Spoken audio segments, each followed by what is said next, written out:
Rui, primeiro, prazerzão te encontrar aqui de novo, né, no nosso Fórum e Meia.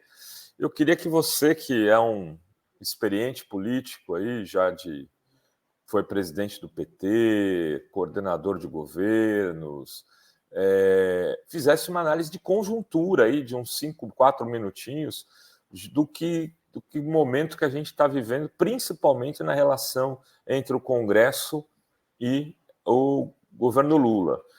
E também, se pudesse falar um pouquinho sobre a situação do governo Lula atual e as perspectivas futuras. Bom, boa tarde para você, Rovai e Adri. Cumprimentar aí quem estava nos bastidores, o Henrique e o Glauco também. Prazer estar aqui de volta. Eu acho assim, hoje existe um movimento muito grande de cerco e tentativa de aniquilamento por parte da mídia comercial, setores da mídia comercial, e também da classe dominante, particularmente lideranças do setor agrário e do mercado financeiro. Por quê? Porque querem impedir uma consolidação do governo Lula. Há uma tentativa de desestabilização. Você vê esse movimento aí do Banco Central de manter uma taxa de juros a segunda maior do mundo, sem que haja qualquer razão para isso. A inflação está bastante controlada, está, aliás, antes até de usar margem superior ao centro da meta. A gente poderia ter uma inflação, considerando o centro da meta 3, chegar até 4,5, não chegou nem a 4, e eles já começam a fazer alarde de terrorismo. Um representante, presidente da Confederação Nacional da Agricultura, disse que não fala com o presidente, não quer se reunir com o presidente, chama de desgoverno e acha que a gente tem que dar um basta nisso. Idem, um empresário também, um dos maiores empresários do país, que também fala mal do governo Lula, enfim.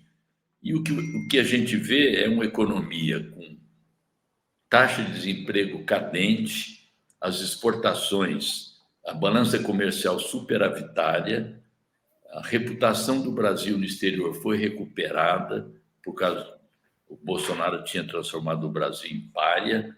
Enfim, uma série de mudanças, aumento real do salário mínimo, a retomada de programas importantes como Minha Casa Minha Vida, o Mais Médicos retomado também, recursos agora para reconstruir universidades que estavam com dificuldades, enfim, e uma pequena retomada na pesquisa, apesar de toda essa campanha de tentativa de desestabilização.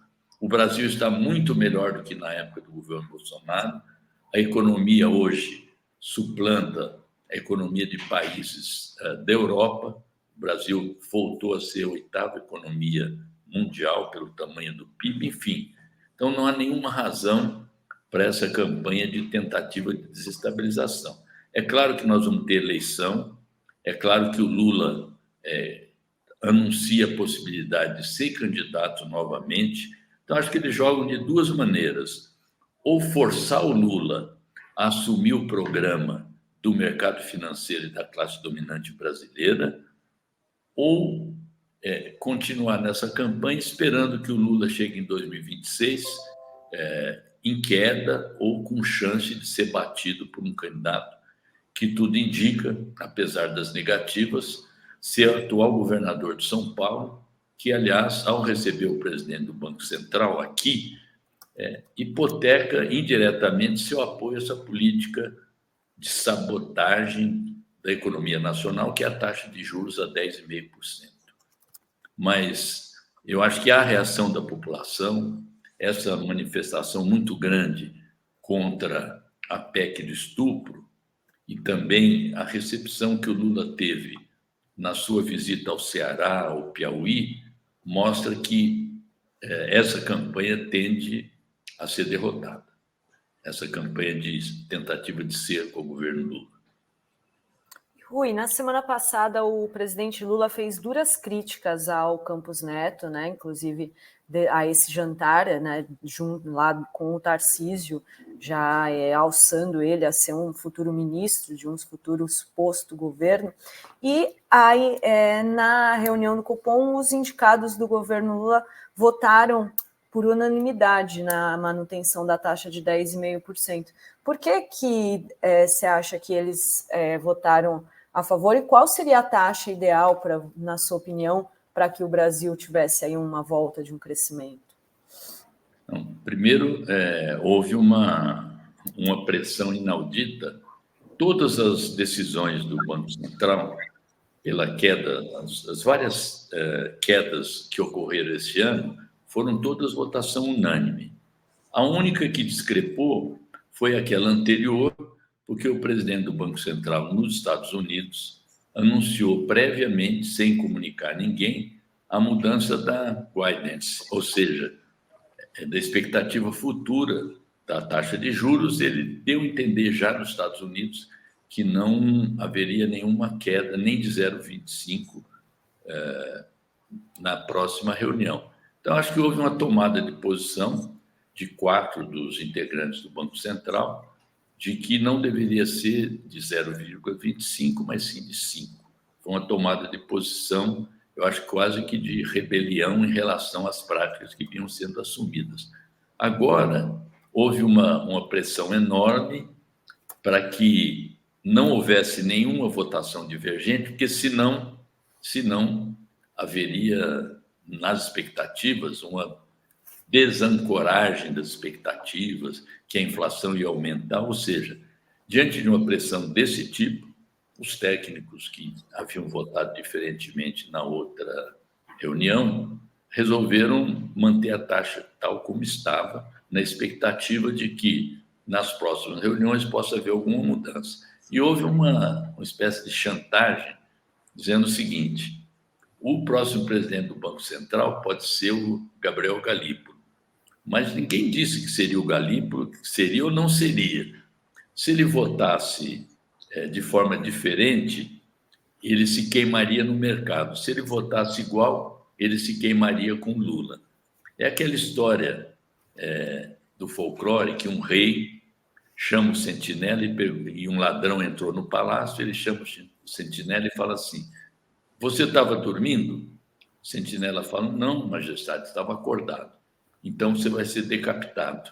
Mas não, eu estava acordado, eu estava cumprindo. Não, não. Se você estava acordado e o ladrão entrou, você falhou. Se você estivesse dormindo, também você teria falhado. Então você vai para o cadafalso. Fizeram essa espécie de jogo com o Galípolo e com os demais técnicos, né? Então, isso que aconteceu. O fato é que a manutenção em 10,5 é uma taxa que prejudica o país, prejudica os investimentos, prejudica a tomada de decisões e favorece aqueles que, como sempre, não ganham produzindo, ganham especulando, manipulando taxas. Inclusive, são os que dão opinião sobre qual a taxa de juros que o Banco Central deve praticar. São cerca de 150 integrantes do mercado financeiro. Houve até uma preocupação do Tribunal de Contas da União, que está investigando, porque um dos que são consultados tinha previsto que em dezembro nós vamos chegar com uma taxa de inflação de 8%, coisa que ninguém se atreveu a essa façanha, ou seja, alguém que estava fazendo tipo aposta bet manipulada para forçar ganhos nos seus negócios financeiros. Muito bem. Aliás, uma boa medida para o próximo presidente do Banco Central é para que ele consulte também entidades da sociedade, sindicatos, imprensa, e não apenas integrantes do mercado financeiro. Até porque também, algo que o atual presidente não está cuidando, o Banco Central tem hoje o chamado duplo mandato, ou seja, além de cuidar da fiscalização das taxas de inflação e fixação dos juros, tem que ver o andamento da economia e a composição do emprego, a geração de empregos também, é o chamado duplo mandato. Rui, muito importante essa defesa que você fez aí do governo, mas eu queria fazer aqui uma consideração. Não te parece que esse governo conseguiu, o governo Lula 3, retomar projetos importantes do governo Lula 2, ou mesmo de Dilma 1? Dilma 2 não existiu, né? Foi uma coisa... O Lula 1, e pôr para andar, isso restabeleceu isso estabeleceu um sentimento de que as coisas estavam vindo nesse primeiro ano desse jeito, porque era aquilo que já estava embalado. Mas, por outro lado, poucas novidades, poucos projetos de grande impacto como Bolsa Família tiveram, ou PAC, ou Minha Casa Minha Vida, não foram anunciados. Você tem, assim, tanto que tem se prendido muito no pé de meia, que é importante, tal, mas acho que é um projeto menor, mais segmentado, atinge um número menor de pessoas, ou no desenrola, coisas assim. Não está faltando um chacoalhão aí nesse governo, Rui? Então, eu vou responder, mas só lembrar algo que eu não mencionei. A nossa presidenta Gleisi Hoffmann, eu também e outros deputados, nós subscrevemos uma ação para que o presidente do Banco Central se abstenha de fazer considerações político-partidárias, são apenas manifestações político-partidárias, porque esse regabof, esse ágape que ele fez aí aqui em São Paulo, com o governador, com a Assembleia Legislativa, na verdade, são manifestações político-partidárias. Bom, sobre a sua pergunta, Rovai, eu acho assim, né? Eu faria outra pergunta até para te responder. Por que com tantas realizações, que são muitas mesmo, a retomada, porque fica parecendo que é mais do mesmo, mas é um mesmo que não havia durante os últimos 6 anos, pelo menos. Mas por que com tudo isso, por que o Brasil, tendo voltado ao cenário internacional, por que a aprovação do Lula permanece no mesmo patamar, digamos assim? Eu vejo aí 2 razões. A primeira já está embutida na sua pergunta. Por que não há projetos estruturantes? Por que não há novos projetos, além desses já retomados, que são muito importantes também? Então, isso depende de ter um projeto de país. Eu pergunto assim, o nosso projeto qual é? Reeleger o Lula em 2026? É importante, porque até evita um retorno do bolsonarismo. Mas isso não é projeto, isso é meta. Então, eu relembro projetos que nós já tivemos e outros presidentes também. Getúlio, a industrialização do país, Companhia Siderúrgica Nacional, a Petrobras, a Eletrobras, ou seja, a saída em definitivo de um país que era agroexportador para ser um país industrial. Pós-Getúlio, né? Juscelino Kubitschek, interiorizar o desenvolvimento construindo Brasília e 50 anos em 5 e a indústria automobilística. João Goulart, reformas de base e o plano trienal do Celso Furtado. Jânio Quadros, varrer a corrupção com a sua vassourinha. Não conseguiu concluir, mas tinha um projeto que era acabar com a corrupção, né? Bom, eu pulei aí depois do Jânio, era o Jango, na verdade. Os militares, Brasil, grande potência. Depois dos militares, o Sarney, constituinte, depois do Sarney, Itamar, e o Fernando Henrique acabar com a inflação. Lula 1, 10 milhões de empregos e tirar o Brasil da fome. Dilma 1, construir um país de classe média. Lula 2, o PAC, né? Lula 2, o PAC. Isso. E depois Dilma construiu um país de classe média. O Temer, privatizações, basicamente, e a reforma administrativa também. Pulando lá atrás, o Collor era acabar com os marajás, né? E agora, qual é o nosso projeto? Um país de transição ecológica e hidrogênio verde está muito abstrato, até porque tem contradições nisso, que enquanto você fala em transição ecológica, você tem também buscar petróleo na margem equatorial. São contradições aí, subsídio à manutenção das carvoarias em Santa Catarina, ou ainda incentivos para a indústria automobilística, ainda que se faça ressalva que é para híbridos e para carros elétricos, né? Então, essa é uma parte que eu acho que nosso governo está precisando apresentar. E a outra questão é a disputa de ideias na sociedade. Você faz tudo isso e tem setores que ganham até 2 salários mínimos, são contra o governo. Por quê? Porque estão sendo vítimas do senso comum, das redes digitais. Eu nem chamo de redes sociais mais, são redes, muitas delas, antissociais. Então, chamo de redes digitais.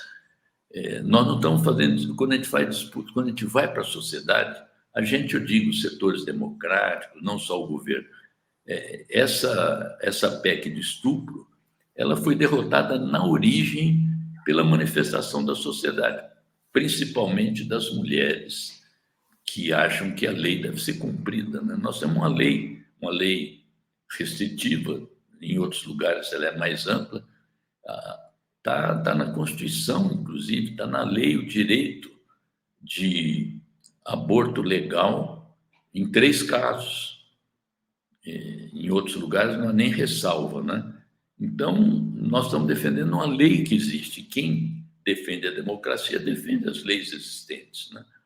Então, eu acho que foi um movimento que ainda não cessou, está firme.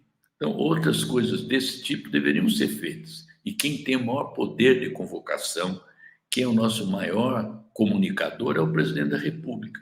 Quando ele vai para o Ceará, quando ele vai para o Piauí, ele mostra obras do governo, ele faz a defesa, ele ataca a política de juros. Então, mais integrantes do governo precisam fazer isso. Os ministros precisam ir a campo, não só defender suas pastas, mas também defender o nosso governo, o nosso projeto. E o partido, ele faz a sua disputa política, mas nós não podemos aceitar esse tipo de divisão. Os partidos fazem política e o governo é gestor. Não há essa separação. Então, acho que tem que haver uma ação conjunta. E quem tem mais poder de fogo, pelo seu prestígio, pela sua capacidade, pelos instrumentos que detém, é o presidente Lula e o governo.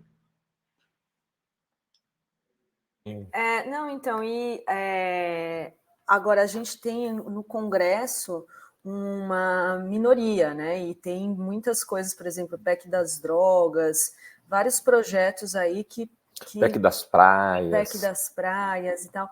Como que barrar esses projetos com a quantidade de parlamentares que o governo tem na sua base ali? Posso como fazer essa articulação, né? Adendo na sua pergunta, Adri, só um adendo. E como fica a eleição para a presidência da Câmara? Da Câmara, exato. Né? Como o PT vai se posicionar? Não, então, primeiro a gente sempre fala assim, não, fulano de tal está usando a máquina quando a gente é oposição, né? Nós somos minoria no Congresso. Nós, enquanto permaneceu o atual sistema eleitoral e o peso que tem o poder econômico, mesmo não podendo financiar campanhas, é muito difícil você eleger um Congresso que não seja um Congresso conservador. Então, isso é um dado da realidade nas circunstâncias atuais. A outra coisa que se coloca, não adianta mandar determinados projetos para o Congresso, porque não aprova. mas a apresentação de projetos faz parte da disputa também. O que nós estamos falando em taxar os bilionários, os super ricos? Vocês acham que isso vai ser aprovado no Congresso Nacional? Hoje, sem campanha, mas isso é algo que tem uma campanha mundial hoje, com certo sucesso já. Esteve aqui o Gabriel Zucman, que é um economista, 39 anos, que defende a taxação dos bilionários no mundo. Aí perguntaram para ele assim, por que o governo Lula, o Haddad, estão defendendo a taxação dos bilionários lá no exterior, no G20, e tem uma política tributária regressiva aqui no Brasil? Aí ele respondeu de forma muito delicada, falou assim, não, talvez essa campanha mundial possa estimular o governo brasileiro, o ministro da Fazenda, a crescer nas mudanças tributárias aqui no Brasil, né? Ou seja, é preciso ter campanhas, é preciso ter proposta, ainda que num dado momento você não consiga aprovar. O Nelson Carneiro passou quase 20 anos defendendo o divórcio no Brasil até a lei ser aprovada. Hoje parece uma coisa corriqueira, né? Ninguém nem se preocupa mais com o divórcio. Bom, a maneira de barrar esses projetos não é só pela articulação política, que também é importante. As alianças, o debate público, uma mesa diferente da atual, tudo isso concorre para que a gente possa não ter essa enxurrada de projetos que se apresentam lá com chance de votação, né? Eu fui presidente da CCJ o ano passado. Felizmente, a boiada não passou lá. E a boiada está passando agora. O Salles queria que passasse a boiada no governo Bolsonaro. Infelizmente, algumas coisas da boiada estão passando agora. Espero que algumas sejam barradas no Senado, outras possam ser barradas pelo STF, porque esse projeto mesmo do aborto, ele é inconstitucional. O projeto do estupro é inconstitucional. Então, felizmente, acho que não vai mais à votação, mas ele seria barrado no Supremo, né? Então, eu acho que são articulações no Congresso e campanha junto à população e junto ao eleitorado dos deputados também. Eu não estou propondo ir na casa dos deputados, não, para não ter nenhum mal-entendido, que já houve isso no passado em relação ao Lula. Mas tem um mapa dos colégios eleitorais, onde os deputados têm voto, têm suas bases principais, colocar faixa, fazer campanha, abaixo-assinado. A sociedade nos coloca lá e a sociedade tem o direito de fazer pressão pelo voto. É uma coisa que faz parte da democracia. Isso está faltando. Falta para que nós da esquerda sejamos pressionados eventualmente, mas que a direita conservadora também seja pressionada, né? Sobre a eleição da mesa que você perguntou, Rovai, havia a intenção de que esse debate se estendesse e pudesse ser fechado depois das eleições, para você poder ter um quadro, quem cresceu, quem não cresceu, embora não seja decisivo para a escolha. Mas tudo indica que o processo está sendo antecipado. Houve uma conversa do presidente Lula com o presidente da Câmara, em que o presidente Lula teria dito ao Arthur Lira: você é o presidente, você conduz a sua sucessão. Isso não significa que o presidente também não será ouvido, o presidente Lula, né? A nossa bancada, ela está, assim, ainda informalmente, a gente é procurado, conversa com um, conversa com outro. A presidenta Gleisi está ouvindo os partidos do nosso campo, PCdoB, o PV, a Rede, PDT, PSOL, PSB, procurando conversar para ver quais são as pretensões. E, no momento, há 4 candidatos que já se inscreveram, digamos, estão postulando a presidência. É o Isnaldo Bulhões, do MDB, o Brito, do PSD, o Elmar Nascimento, da União Brasil, e e o Marcos Pereira, do Republicanos. Há quem diga que mais para frente, eventualmente, podem surgir novos candidatos. Mas os que estão fazendo campanha hoje são esses 4 que eu mencionei. Os outros são cogitações ainda. Então, a nossa ideia, primeiro, é que a gente ouça os candidatos. Segundo, que haja compromissos políticos e que a gente seja respeitado, porque nós somos o maior partido, segundo maior partido. Então, as regras da proporcionalidade precisam ser mantidas. Então, nós temos que ter participação na mesa, seja qual for o presidente, um cargo compatível com o nosso peso. A gente quer discutir as pautas, a gente quer discutir os ritos. Você não pode ficar conhecendo um projeto, a urgência no dia e 15 minutos depois vota o projeto.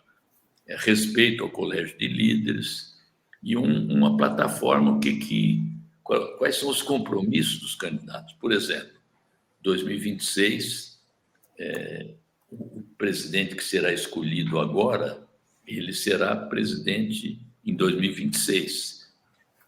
Qual será o comportamento dele durante a campanha eleitoral?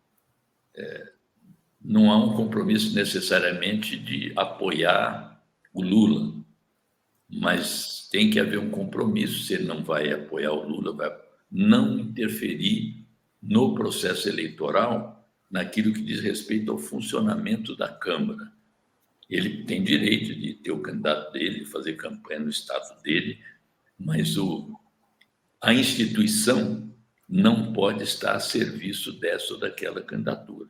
Esse é um compromisso também que a gente quer assegurar, seja qual for o presidente escolhido. Nós não estamos lançando candidatos, mas também não queremos ser caudatários, nós queremos participar da escolha com propostas, com plataforma e com compromissos. Rui, fala-se muito que o PT poderia fechar um acordo aí com a Igreja Universal, com um pacote completo, né? Marcos Pereira, presidência da Câmara, apoio ao Lula do Republicanos, mas aí tem o Tarcísio que está no Republicanos, mas parece que está saindo também do Republicanos. Esses movimentos aí, tem alguma coisa interessante, algo que você possa nos contar?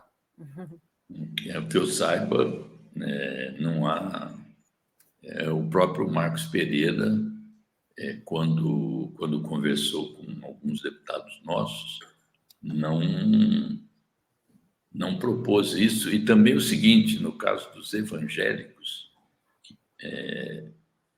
não há essa unidade. Por exemplo, o deputado Marcos Pereira, ele é da Igreja Universal. Há outras confissões que discordam da Igreja Universal.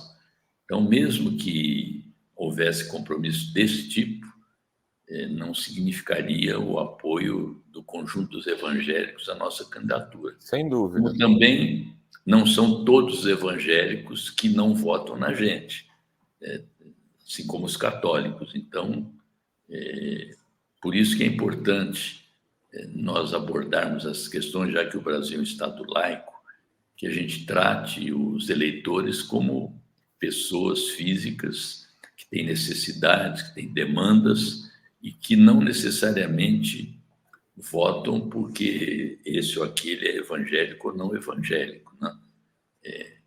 Então, acho que essa é a questão principal. Quando se diz não misturar política com religião, é um pouco por aí, né? Ter propostas que sejam assimiláveis, ou sejam que representem mudanças na qualidade de vida das pessoas, sejam elas ateias, religiosas, evangélicas, católicas, espíritas ou não. Porque há um risco de você ter determinadas pautas, que são pautas de segmentos, que são legítimas da parte de quem propõe, mas o governante deve estar atento àqueles que mais necessitam da presença do Estado, das políticas públicas, e que não sejam excludentes, né? questão da religião e da fé, elas têm que ser reconhecidas pelo Estado naquilo que é o direito à liberdade religiosa, às práticas religiosas de todas as igrejas, de todas as confissões. Tem várias perguntas aqui do nosso chat, aqui da comunidade. Eu vou fazer as perguntas, depois a gente volta para falar de São Paulo, né? Que temos aí uma disputa importante com o Boulos e pré-candidato, né? E vamos falar já, mas olha só, o Antônio Costa Nunes diz: Rui, a burguesia brasileira é puramente ideológica, mesmo sendo fomentada, se mantém uma oposição irracional. Como desenvolver uma elite minimamente sã? Olha, eu vi tem um professor de Universidade do Rio, eu vi outro dia numa coluna um estudo muito interessante. Ninguém conseguiu emplacar mais projetos de interesse de classe do que a indústria brasileira, que é um setor importante da burguesia. Ou seja, projetos de industrialização, de fomento, de subsídio, lobbies no Congresso, ninguém conseguiu mais vitórias do que eles. Entretanto, votam contra seus próprios interesses. Tem os projetos lá, mas preferem muitas vezes ficar subordinado a gente como Bolsonaro ou o setor mais atrasado do agro, contrariando seus próprios interesses, mostrando um domínio da ideologia neoliberal sobre eles. Como desenvolver uma elite minimamente sã? Quando você faz a pergunta desse tipo, teria que envolver um conjunto de médicos, psiquiatras, psicanalistas.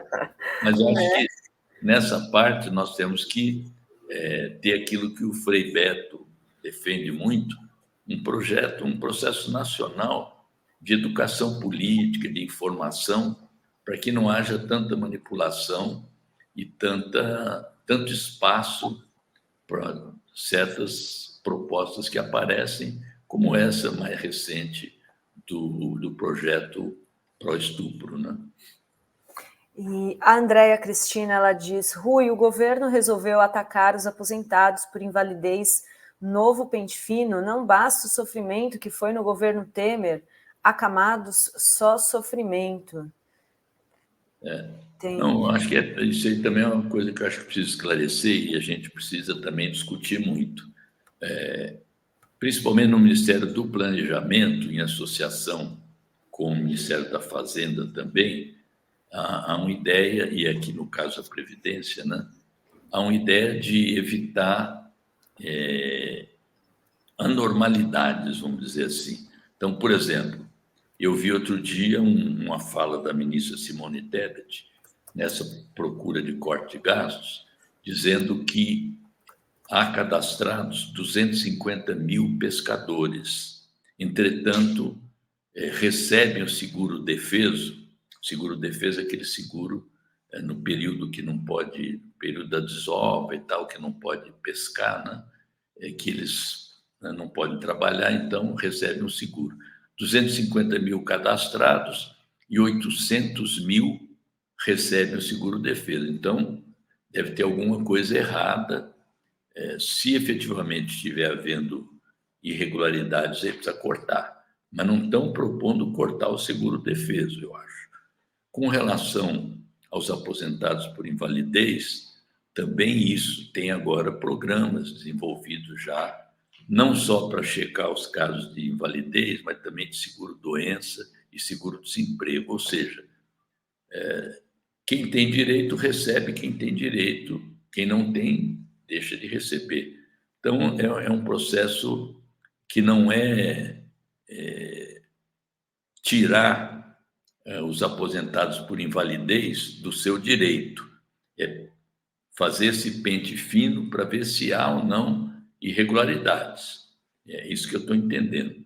E nessa história de corte de gastos, os maiores gastos que precisariam ser cortados justamente de subsídios, que o Lula ficou surpreso de ver que tem tanto subsídio, mais de 700 milhões de subsídios existem em vários setores da economia, como foi o caso agora da desoneração 17 setores desonerados, e você precisa compensar isso, não tem como. Então, é esse tipo de pente fino que eu acho que deveria ser mais rigoroso ainda, para não sacrificar aqueles que realmente não devem ser sacrificados.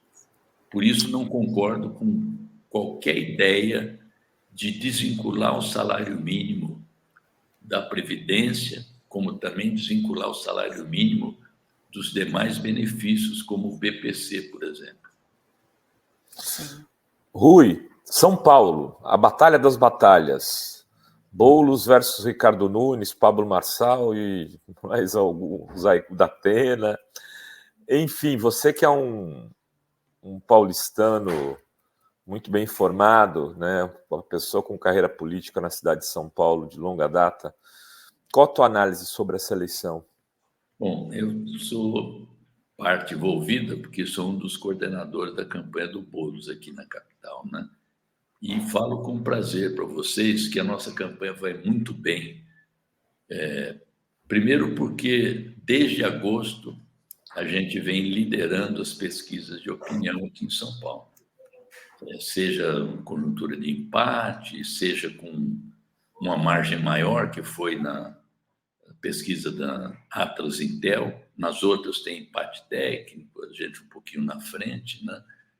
Segundo, que a nossa candidatura, e a Marta também em vários momentos, percorreu a cidade toda. O Boulos foi a todas as regiões mais de uma vez, está fazendo agenda toda semana, dialogando com o povo.